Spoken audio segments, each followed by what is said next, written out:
This is WGSN-DB Going Solo Network. This is a senior citizens forum sponsored by Benefits for You2 Insurance Services, where they specialize in health insurance, Medicare Advantage plans, Medicare supplemental plans, and prescription drug plans. On the Senior Citizens Forum, I am your host, Janice Wood. And today we're going to talk about what happens if you have to place someone you care about or you love into some kind of facility, or you want to bring somebody in. But first, I want to talk about a little story about my mother, which covers a whole gamut. My mom fell, and she was a 87-year-old that was out driving a car the day before she fell. And she fell into her glass mirrors on her door, and she fractured her shoulder and her arm. And I live in about an hour and a half away from where she lived. And I was told I needed to be there in 30 minutes when I went to the emergency room, and I said, no way that would ever gonna happen. But I got to the emergency room, I picked my mother up, saw that she was going to need some help in the house. I didn't know where to start. I need to get her to the doctor, but this was already Friday afternoon, and there wasn't much I could do for her at that point in time. So she knew somebody she wanted to work with, so we brought someone in. I went home and packed my stuff to go back out to my mom's to stay for a while.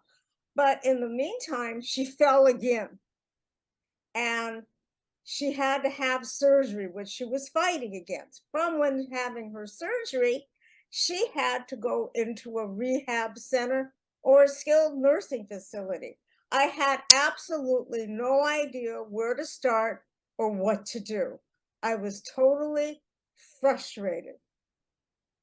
Didn't know what to do. And I know my guest here has heard this story many times in his career. Okay, he's smiling. I love it. Okay, from bringing him into a skilled nursing facility, we figured out she lived too far away for me because I had stuff going on. I needed to move her to where I lived. And again, I had no idea where to start or what to do. So we went from her one rehab center to another rehab center. And then she needed to go to assisted living, which was another can of worms that opened up. I didn't know where to start. And from that, from assisted living, she needed to go back into a skilled nursing facility.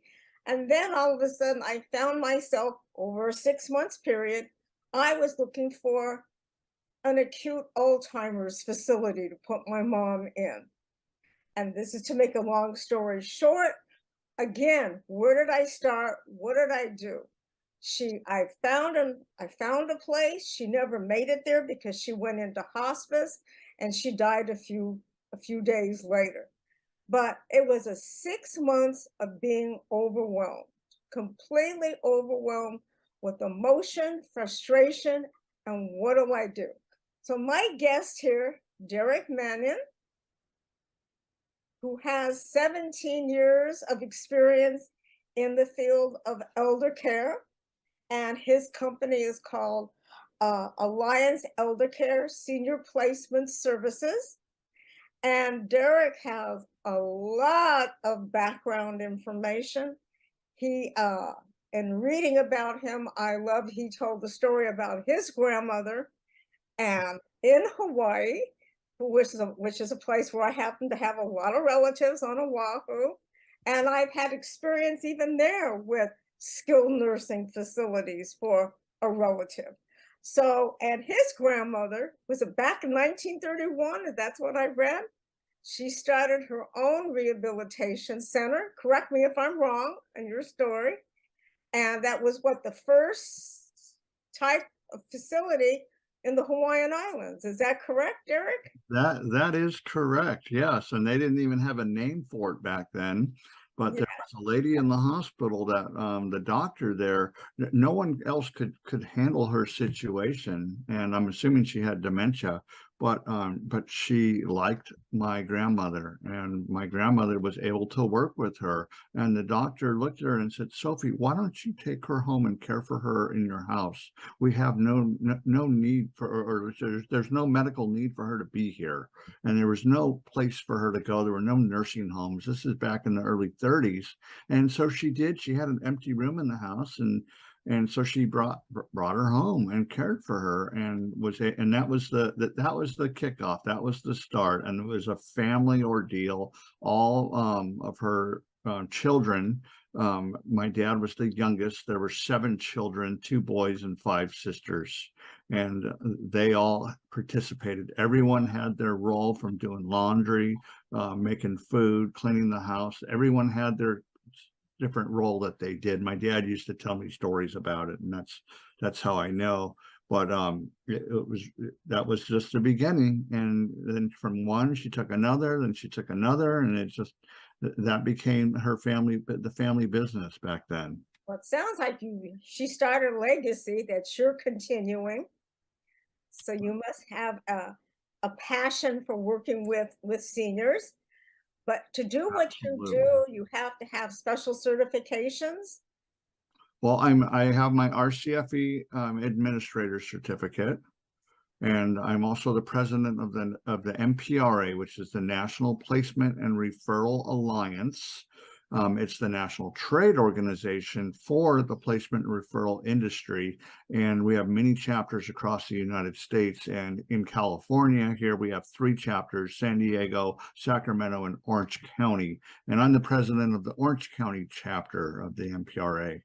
So I'm very involved in senior care. I'm very passionate about one of my big things is family choice. Families having the choice to decide who they want to work with as for a referral agent, because it's about doing the right thing for seniors. And Well, I think it's so important because I know, going through the story that I told you about my mom, okay, that was a very frustrating time. I felt like I was going on a whirlwind. Here I went from a completely independent person to someone that was spiraling down quickly.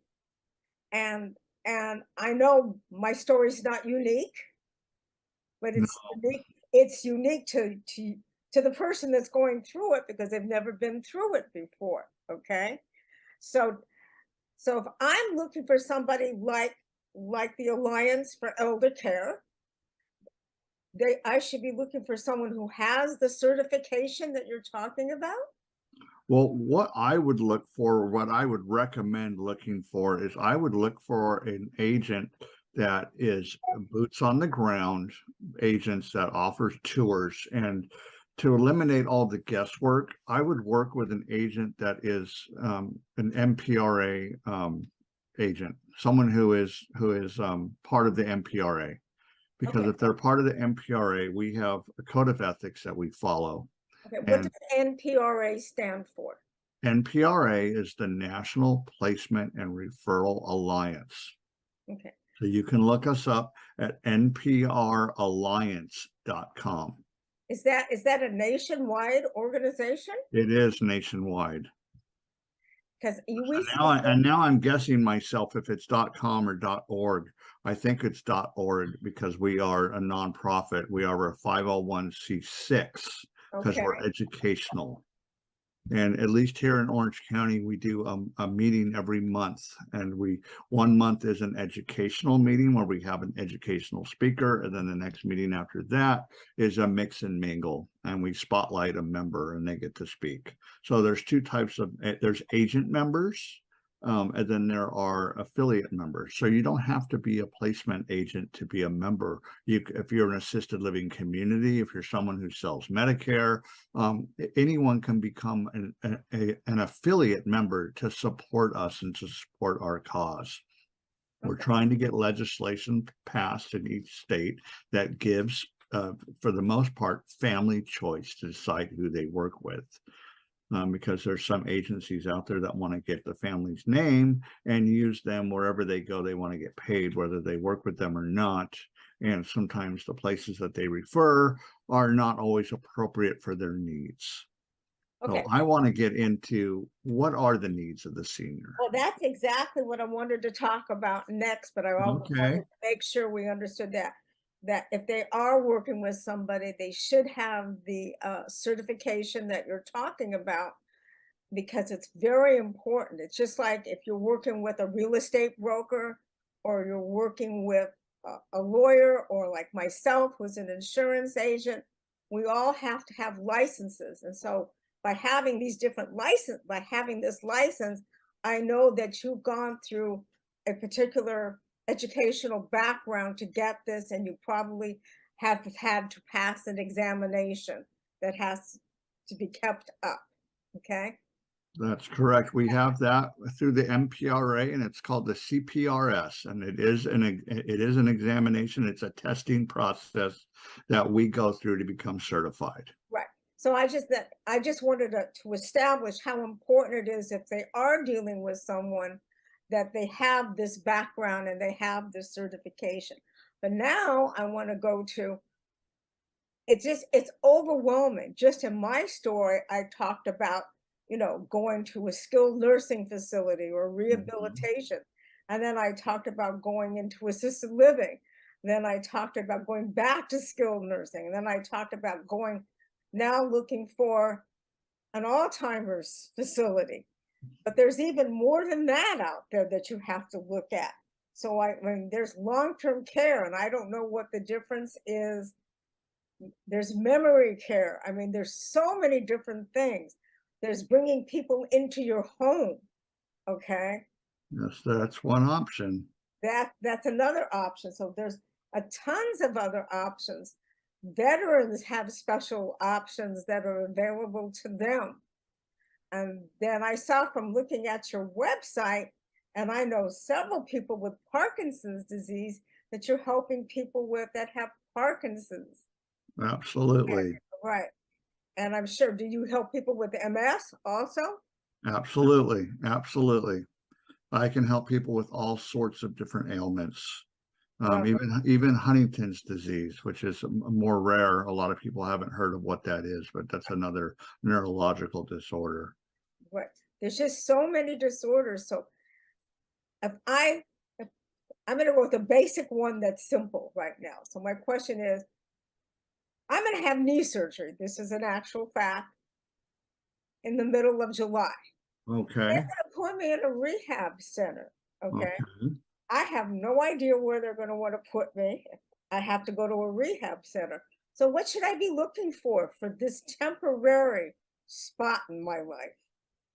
Well, it also depends a little bit on your insurance. If you have Medicare A and B with a secondary, as you know, being an insurance agent, your door is open to pretty much choose whichever facility you want. And you can look at the government, Medicare does a rating system on them. I don't really know how accurate that is, but they do rate them.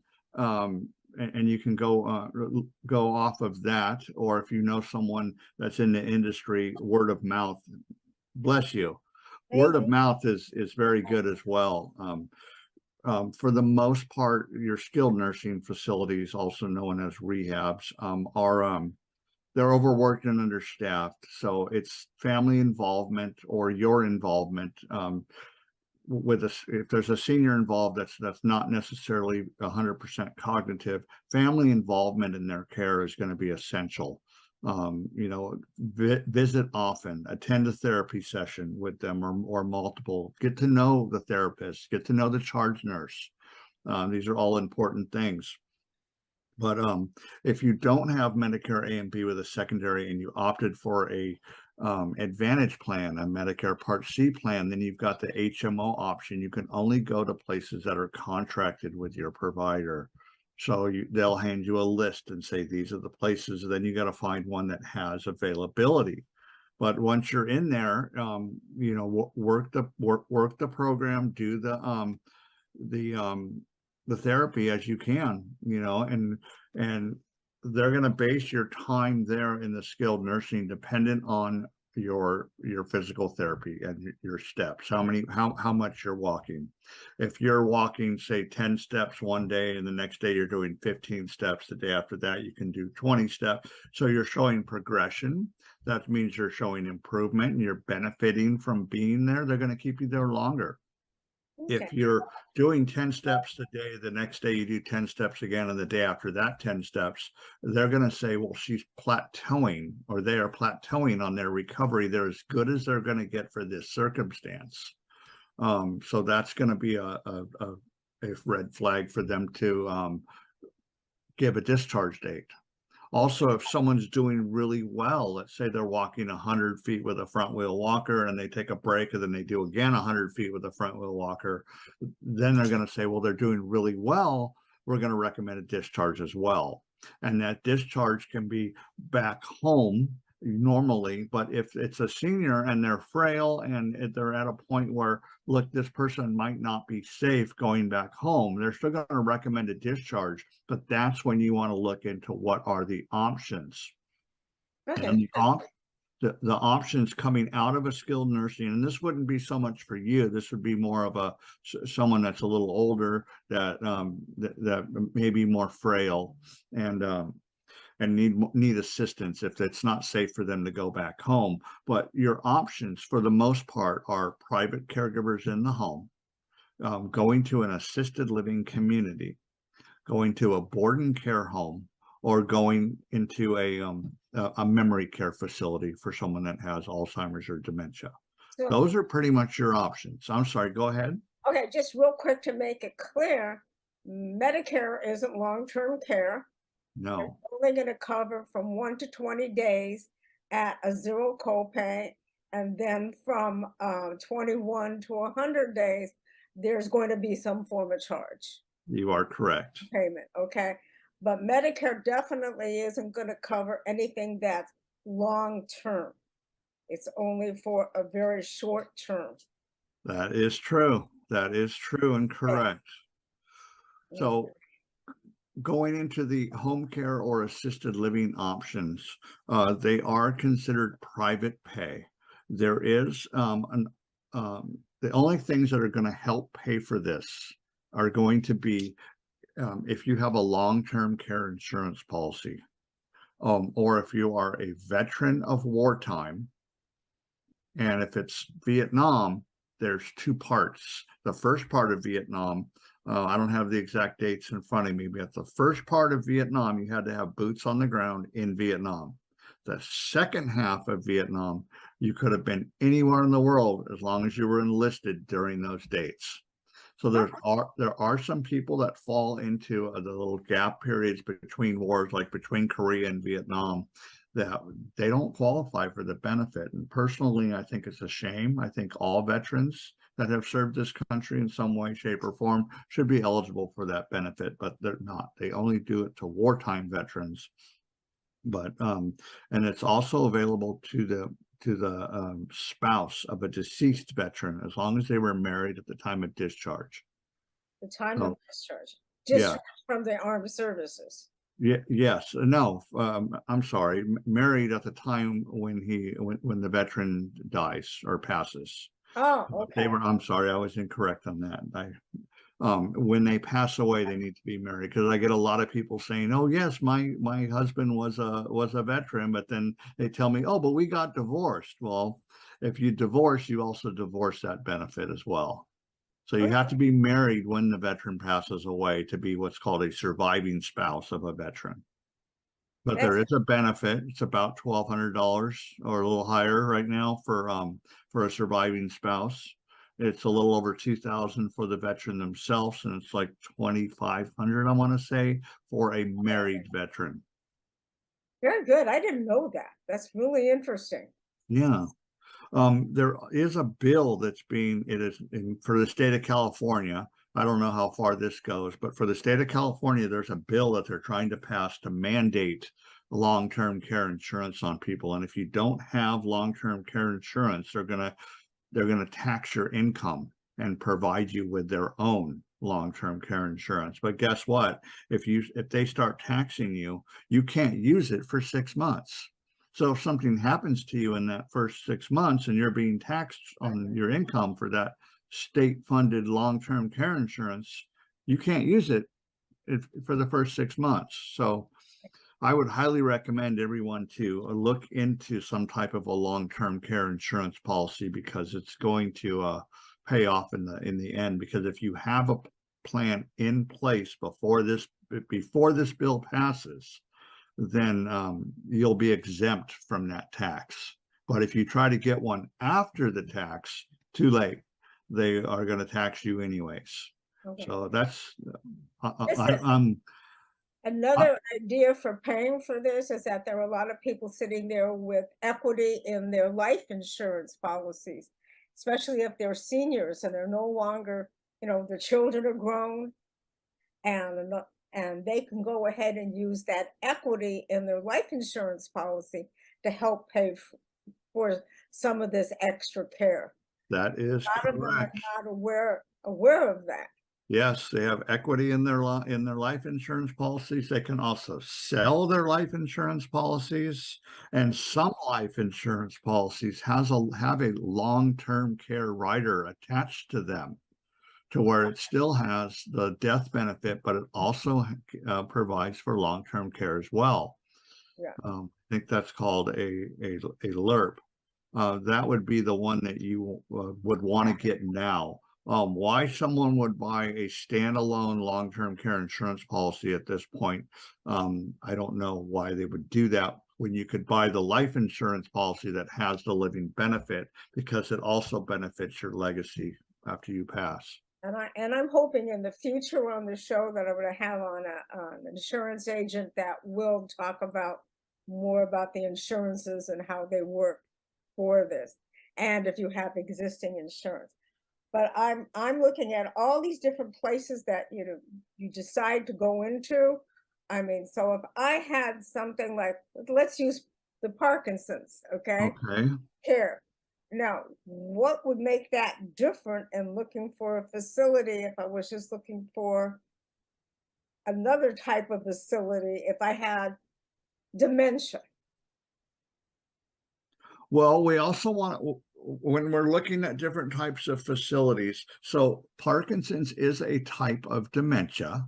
So it's a neurological disease and it is classified as a dementia, but there's certain characteristics that it carries, and you want to look at where is the person at in their life right now with Parkinson's, because there's lots of stages of Parkinson's, and if they're more of the beginning stages but having difficulty functioning on their own, a large assisted living community might be a good fit for them, but probably not down the road. As Parkinson's progresses and the body starts failing, we might want to look into what's called a smaller board and care environment. Now, what a board and care is there a private home in neighborhoods that is licensed by the state? At least with the state of California, they're licensed under a Community Care Licensing Department of Social Services, and they have to follow what's called Title 22. And in these homes, they have a maximum of 6 residents that live in the home with 2 caregivers that are there 24 hours a day, 7 days a week. And they can help with what's called activities of daily living, dressing assistance, bathing assistance, toileting assistance, full medication management. They provide 3 hot meals a day plus snacks. They also do exercise assistance and activities with them. They do full incontinence care. They can handle care all the way up to someone being completely bedridden and not able to get out of bed and needing to be repositioned so they don't get pressure sores. Okay, I'm going to have to stop now to do a little pause so our sponsor can come on for a couple minutes. Absolutely, someone's got to pay for this. Right. Okay. So thank you for that.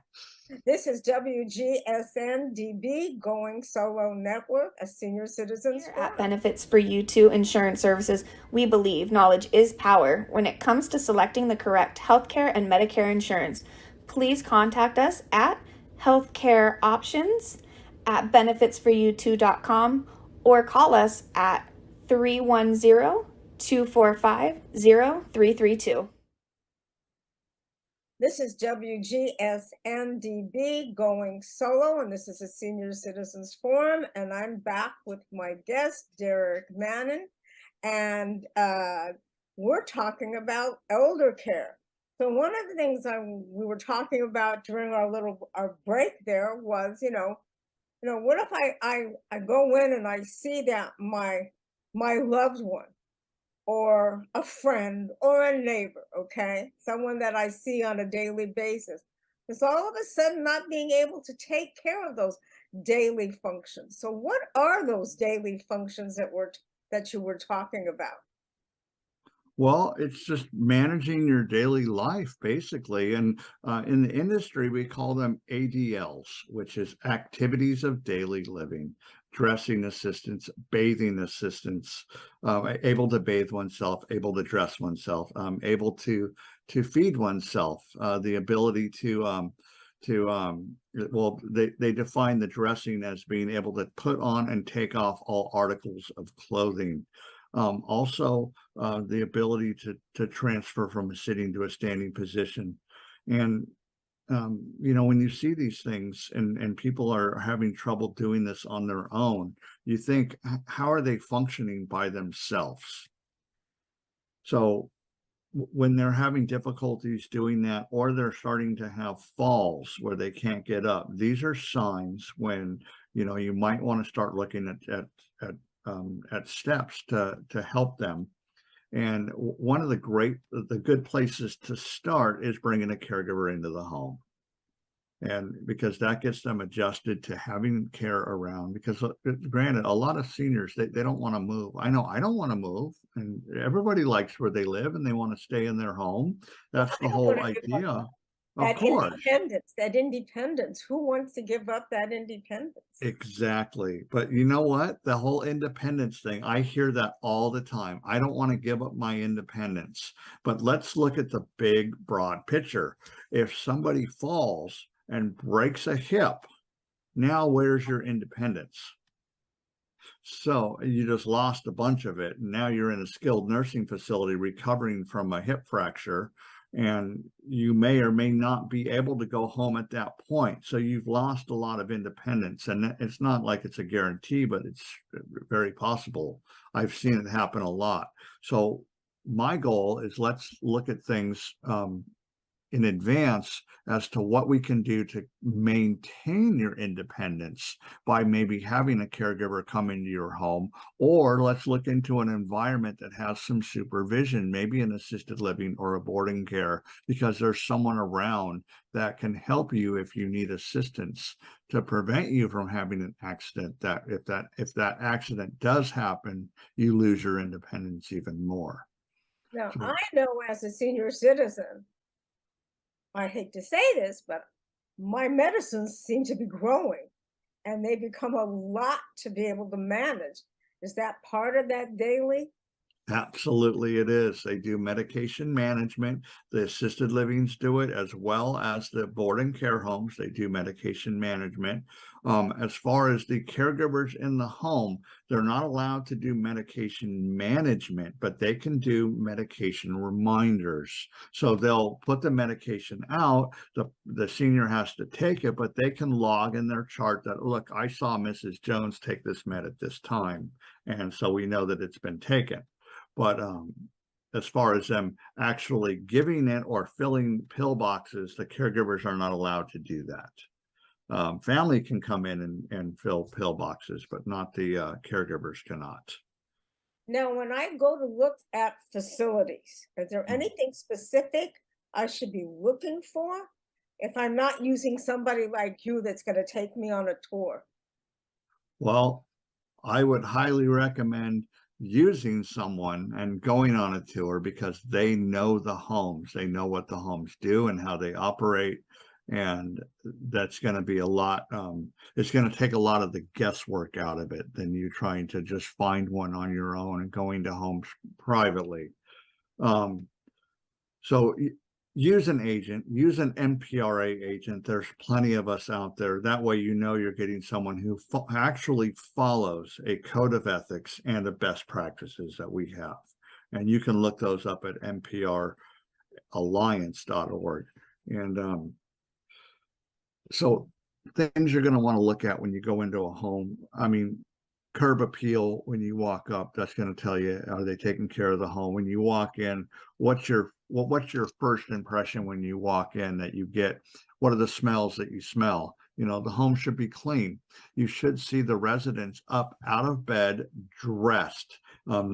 They may be having a meal together at the table. They may be sitting in the living room watching TV, but they're all up and dressed and clean. And the beds are made. The rooms are clean. You don't want to see beds that are unmade and residents, you know, in the living room in their pajamas all day. That's not necessarily a good situation. They should be up and cleaned and dressed and every day. That's what they do. And there are homes that do that. There's some homes that don't. There's also variation in cost in homes as to what you can afford. So it really gets down to a niche of what are the needs of the senior. And this is where what I do is I do what's called a care needs assessment. Well, I will either sit down with the family, or the senior themselves, sometimes both. Sometimes it's with a fiduciary or a care manager. But typically you want to have a power of attorney involved, someone who can make decisions for you if you can't make decisions for yourself. But we really want to get involved in what are the needs of the senior. And then we need to come up with a viable monthly budget. Once we do that, I want to show options, and I don't want to max out the budget. I want to show, you know, if there's some budget to work with, let's show, you know, a lower priced home, a middle priced home, and a home that's on the high end of the budget, so they can see for themselves the differences between what the different dollars will bring, and the family can make an educated guess as to what they're more comfortable with.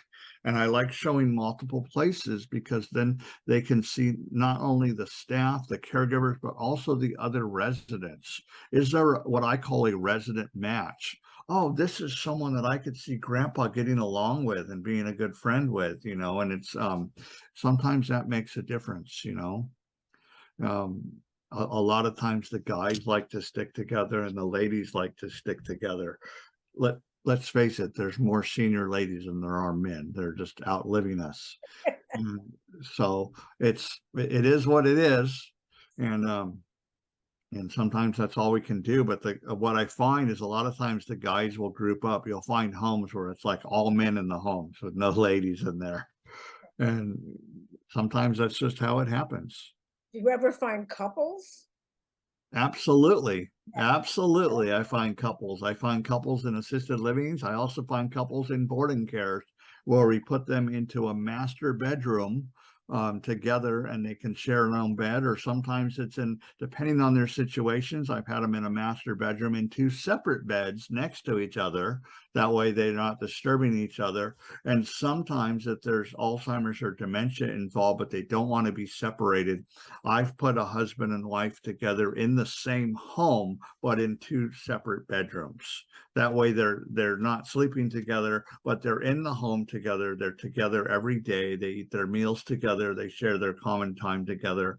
And it just works out that way. So every situation is a little different, and it takes you got to take the time to sit down with the family and find out who these people are. What were they like when they grew up? What were their careers? What were their family lives like? I mean, these things are important to find out what's going to be a best fit for them. It makes a difference. Oh, I think it would totally make a difference that especially you live in such a diverse culture with so many cultures within cultures. So if you're dealing with, you know, one culture versus another culture, you want to make sure it's the correct match. That is true. And it's funny you mentioned culture, because a lot of times, you know, I get special requests like, I need a Chinese speaking boarding care. And so my next question is, well, do we need Mandarin or Cantonese? Because those are the two common, but you know, they don't understand each other, Mandarin and Cantonese. So you got to get a little more into detail, and there's limited options, but there are places. So we try to find, what works is because a lot of times with dementia, if you have someone who speaks multiple languages, it's very common with someone with dementia to go back to their original language, their primary language, and they forget the second language is. It's amazing how that works, but that's how the brain works, and dementia takes that away from us. And so we got to kind of work with that. And so I try to find homes that match the language so they can communicate. And sometimes we can do it, sometimes we can't. But there are ways around that with translators, and they learn languages, and sometimes they learn different things to be able to communicate if this person's hungry or tired or what they want without even using words. It's amazing. And I've done that before. I placed a Chinese man into a Romanian home that had German caregivers. And that's an odd mix, but the German caregivers learned enough Chinese to be able to communicate with this gentleman. And he eventually got to the point where he couldn't speak anymore because of his dementia, but they could still care for him, and he could still communicate his needs by just working with them. And it took some time, but it's a good fit, and the family's very happy, and so is the resident. He smiles, and when I see the smile on his face, it just brings joy to my heart. I can tell you really get a lot of joy from doing this. When I find a solution for a family situation and watch the weight be lifted off their shoulders, that's when I am having a truly blessed day, and it's a good feeling. It really is. Now, I'm going to go to one other place before we wrap up for today. Okay. If I want to bring somebody to caretake for me in my home, and you help with that also? I do, yes. And because I know my family in Hawaii, they're always looking for somebody in the home, okay? They can afford to pay for it, so that's not a problem. But finding the right person and getting them to stay, that's the hard part. That is a challenge. And since COVID, it's gotten a little harder. So caregivers work, and I recommend, and the only thing I use are licensed caregiver agencies where the caregivers are W-2 employees of the company. That protects you as a family. And it takes care of liability insurance, disability insurance, workman's compensation, and unemployment insurance. Because all those things, if you hire a private caregiver of your own that you just met somewhere, you take on all that responsibility. And a lot of people don't know that. So I recommend using a licensed agency because you're protected. If something happens with that caregiver's family, like their mom or something, and they're like, I got to go, the agency will have a backup caregiver. If you hire privately and something happens to their family and that caregiver's got to go, you're left without a caregiver. I've seen it happen. It's not a good situation. So that being said, working with an agency that has a pool of caregivers, sometimes the first one's not the right fit, and sometimes it takes a little time. You can also do caregiver interviews to see which ones you find that are best. But one thing also, the caregivers have a right to either say, yes, we want this case, or we don't want to work this case. There are minimums. So these agencies do a minimum of 4 hours a day, 3 days a week. Some will do less, but they just charge you more. So you might as well just take the 4 hours. But the 4-hour shifts, the caregivers, a lot of them don't want to work them. They want to work an 8-hour day, an 8 or a 10-hour day. So if you have the ability to hire a caregiver for longer, you can get a consistent caregiver to come in every day. If you're only going to do 4 hours a day, 3 days a week, they can staff it, but you might not get the same caregiver every time. So, and it makes a difference if you can afford to have the same caregiver come. It makes a difference because the caregiver learns the resident, and the resident learns the caregiver, and they learn how to work with each other as a team. So every time you bring somebody new in, it's like a training process all over, and that causes frustration, not only on the caregiver, but it causes frustration with the senior, and we don't ever want that. Frustration causes agitation. We don't ever want to agitate anybody, especially if they're having dementia or maybe early onset dementia. They still get agitated, and it's not pleasant, and it gives them a bad experience. So, but then again, we do what we can. So it's kind of a compromise, because they want to be in their homes, but yet if they only want 4 hours of care, well, they might not get the same caregiver, but at least they're getting a caregiver, which is better and safer than not having one. So sometimes there's a give and take that we have to do to balance it, to make it work. Right, because I know I've heard people complain that some caregivers are not always honest. Oh, Okay, so you got to be careful if you're bringing someone into your home. I also have heard where caregivers have taken money from. that's the worst thing ever. And yes, I have heard of that too. Not just money, jewelry, things like that. I was like, yes. So, Something I've also recommended, I've done this not only with hiring caregivers, but moving into assisted livings, taking that wedding band from grandma or from your mother. And I've seen families, I've recommended this, have it remade, have that ring remade with a cubic zirconia, and give it back to her, and she'll never know the difference. And then put that actual wedding band in the safe, or in a safe deposit box somewhere where it's not going to get, because I've heard stories of those being where all of a sudden the wedding band's gone, and it's like, well, that was a family heirloom that was passed down from great grandma, and and once it's gone, it's gone. it's heartbreaking. It really is. It's absolutely horrible. So if you can afford to do it, remake the wedding bands and make them with a cubic zirconia in it. It still costs a little money. They still look beautiful, but at least you've got the real thing in a safe place. Okay, I think that's really great advice. And we're running out of time. The time is going by really quickly. Yeah, where did the time go? Yeah, it's gone by real quickly. I may have you come back in the future if you're able to. I would love to do it. Continue our conversation. But some of the advice that Derek has given us today has been so important, especially if you're putting your loved one in a place or you're bringing people into your home. It's very important that you're dealing with an agency or a person that has the correct certification.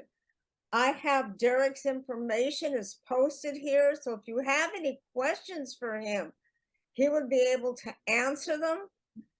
You can give me a call. I would answer them the best I can, but in this specific instance, in having placing your loved one or having someone come into the home, Derek can give you advice that I never even thought of. If you need advice on what your Medicare covers, or what insurance you have, I can help you with that. But please feel free to contact us. That's what we're here for. And if you have any questions for us, we would love to answer it. And either contact, you put in whatever venue you're watching this show in. Please feel free to make a comment for us, or any help that we can give you. It's so important. I've been there several times having to do this, and it's emotional. It's completely an emotional time in your life when you see that vibrant person that you love and care about no longer is able to take care of themselves. And there are more laws that are coming out there to protect the elderly. So thank you very much, Derek. It's been a pleasure. You're welcome. Thank you for this opportunity. Hope to see you again soon. Yes. This is WGSN-DB, Going Solo Network.